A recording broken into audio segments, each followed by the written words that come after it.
How's it going, my bakers? Hope you're having a fine day so far. Welcome back to another video. Today we're doing an experiment. We'll see what happens when we scald all the flour. So let's get in the kitchen and check it out. Scalding is one of the best methods for making bread softer and make it stay softer for longer. It involves taking a portion of the total dough flour, mixing it with boiling water, letting it cool down, and then adding it to the final dough. The boiling water cooks the starch in the flour, and it also cooks the gluten-forming proteins, which results in a lighter and softer bread. Usually, this would involve about 10 to 20% of the total flour of a recipe. But to make these rolls, I scalded all the flour, and it worked very well. The rolls turned out super soft and light, so let me show you just how I did it so you can do it too. You don't need to use the exact same ingredients, but here's what I used. White bread flour, whole wheat flour, whole grain rye flour, yeast, salt, toasted sesame seeds, caraway seeds, butter, honey, and some water. The water is split into two portions, one for scalding, one for hydrating the yeast later. So let's get to mixing. In a large bowl, combine the salt, the seeds, the butter, and the honey. If you are using multiple different flours, combine those in a separate bowl. We want to ensure that everything is mixed evenly, and combining the flours will help us achieve that. Pour the boiling water into the bowl with the seeds, salt, and butter. Come to think of it now, use melted butter. That way, you won't need to stir the mix for so long. After melting the butter and the salt, I actually put the liquid mix into the microwave to reheat it. To actually gelatinize the flour effectively, it needs to be near the boiling point. Once you add the flour, work quickly. Mix it up until there's no dry flour left. Now cover the dough and leave it to cool down completely. I actually left mine overnight. Covering the steaming hot dough with the lid made quite a lot of condensation accumulate on it. Try to put as much of this water back into the dough as is part of the hydration. Now we need to incorporate the yeast into the dough. Obviously we could not do this when scalding, because we would have cooked the yeast and killed it. So in a separate little bowl, add the remaining water and the yeast. Mix it until it's completely hydrated and then pour it into the scald. And now use your hand to squish it all together. Press it and squeeze it until the yeast water is completely absorbed by the scald. You can use a mixer if you want to, but there is no need, as this dough does not require much mixing at all. Since I left it out on the table all night, and my kitchen was a little bit cool, the dough turned out a little bit cooler than I expected. But a couple of degrees off is still okay. It will rise well enough, even with a relatively small amount of yeast. Bulk fermentation took around 2 hours. I gave this dough one fold halfway through bulk fermentation. This is not the first time I'm scalding all the flour in a bread dough recipe. Some of you may remember the 100% scalded tortillas. Scalding all the flour in that recipe resulted in a very soft and supple tortilla. But of course flatbreads are the easiest breads to make, and they need barely any gluten to hold their shape. When it comes to rolls and loaves, it's a different story. If we completely destroyed the gluten-forming proteins, they wouldn't hold their shape. Scalding is not a very harsh method, not like tangzhong. We are not actually actively cooking the flour for an extended period of time. We're basically just flashing it in some hot water, and that is why this recipe works. Okay, once the dough is doubled in size during bulk fermentation, weigh it and divide it into 4 equal pieces, and then shape those pieces into nice round balls. Alternatively, make this into a loaf. In that case, don't divide the dough. Just shape it up, place it in a small bread tin, or bake it as a freestanding loaf.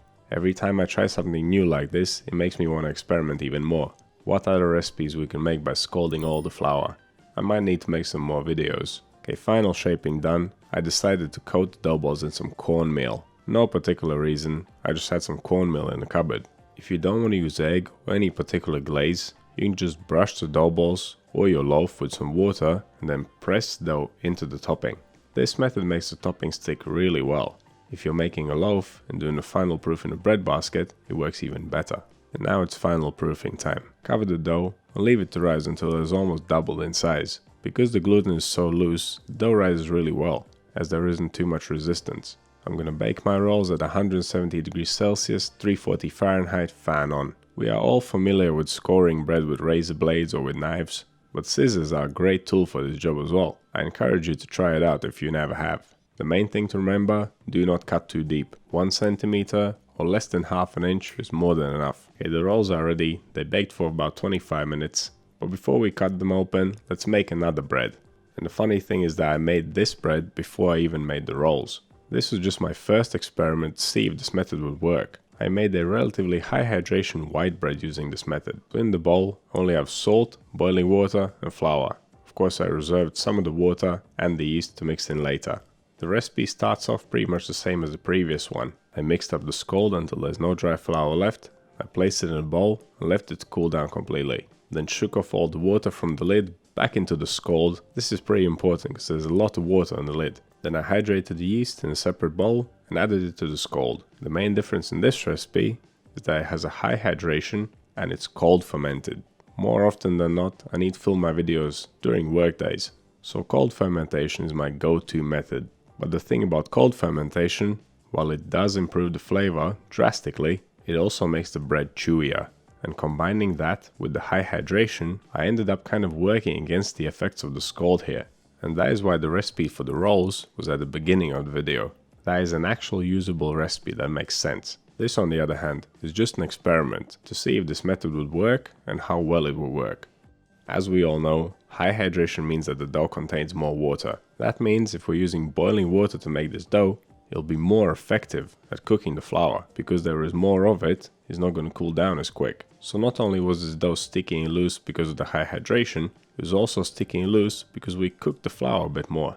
After giving the dough a couple of folds and cold fermenting it in the fridge overnight, it had puffed up pretty well, and I imagined it would rise very well after final shaping during final proofing, which it did. Since the dough was contained in a baking tin and it was quite loose, it had a very easy time rising up. And when I say it was loose, it was very loose. During final shaping it was so extensible and not elastic at all. I used the stitching method for shaping it, and at a hydration of about 80%, it was still quite soggy even after I rolled it up, and it was considerably more sticky than the rolls we made earlier. Okay, after final shaping, in the tin it goes, it gets covered up and left for the final proof, which took around 2.5 hours. And here's where I should have let it rise a little bit less. It was puffing up so well that I didn't want to stop it. So I just let it rise until it almost came up to the rim of the tin, thinking that when I put my lid on, it would rise even more as it's baking and turn into a nice square sandwich loaf. But instead of rising up, it actually shrunk back down, turning from a very light and airy loaf to a slightly more dense one.